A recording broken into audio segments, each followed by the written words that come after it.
All right, so we have a decent understanding at this point of hyperbolas, what the equations look like, what it looks like on a graph. So how can we write our own equation of a hyperbola given some information?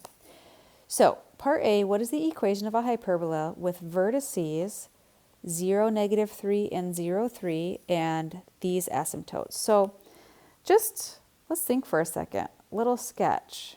What does this even look like? If your vertices are at 0, -3, and 0, +3, that's where your transverse axis is. That means that this hyperbola is opening vertically like that. So what equation of a hyperbola opens that way?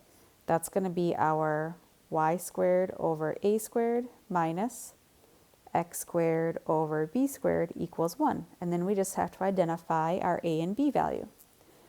Well, our a value is tied to the vertex.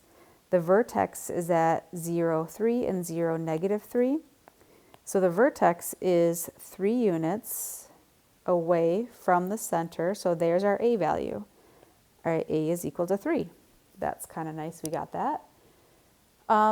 The only other thing we know is the asymptote. Well, what's nice about the asymptote is that it does use an a and a b value.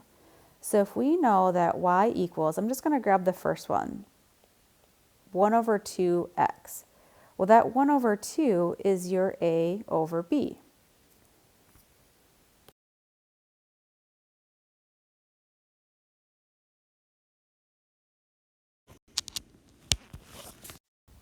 So let's set up an equation. 1 over 2 is equal to, our a value is 3, and our b value is, we don't know. So 1 over 2 is equal to 3 over b. You could cross multiply and solve. You could say, oh, 3 over what is equal to 1/2. Maybe you're getting b is equal to 6. If you like a mathematical way to solve, just cross multiply. B times 1 is b. 2 times 3 is 6. Oh, there's our value. B equals 6. Now we can write our equation. Y squared over a squared. So we're going to square that 3 and put a 9. Oops, it's not plus. That would be an ellipse. It has a plus. This one is going to be minus x squared over b squared, or b is 36, equals 1. There's our equation of that hyperbola. All right, let's take a look at another example. What is the equation of a hyperbola with foci at -3, 0, and 3, 0, and vertices at 2, 0, and -2, 0? So again, just keeping in mind a visual of what this looks like really does help us, help guide us to writing our equation. So maybe I'll draw in more of the graph this time. All right, so the foci is -3, 0. Label that F, and +3, 0. So that tells me that the transverse axis is horizontal. So based on that, we know our equation is going to be x squared over a squared minus y squared over b squared equals 1. All right, well, the other thing we were told was that the vertices were at 2, 0 and -2, 0. So if you remember, the vertex is a units away from the center. So that tells us that a is equal to 2.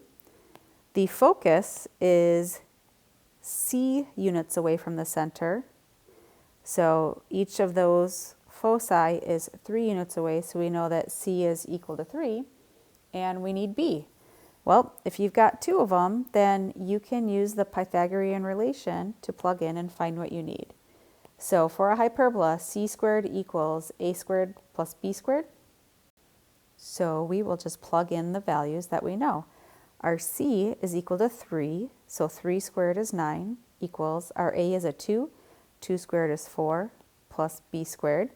Let's subtract 4 from both sides. So we have 5 is equal to b squared. And then you'll just square root both sides. So b is equal to a square root of 5. Actually, you know what? Do we even need that? Not to write the equation, because we just need to know what b squared is. So now we can fill in. We have x squared over a squared. Our a is 2. Square it to get a 4. Minus y squared over b squared is 5 equals 1. And there's the equation of our parabola. Hyperbola, not parabola, hyperbola.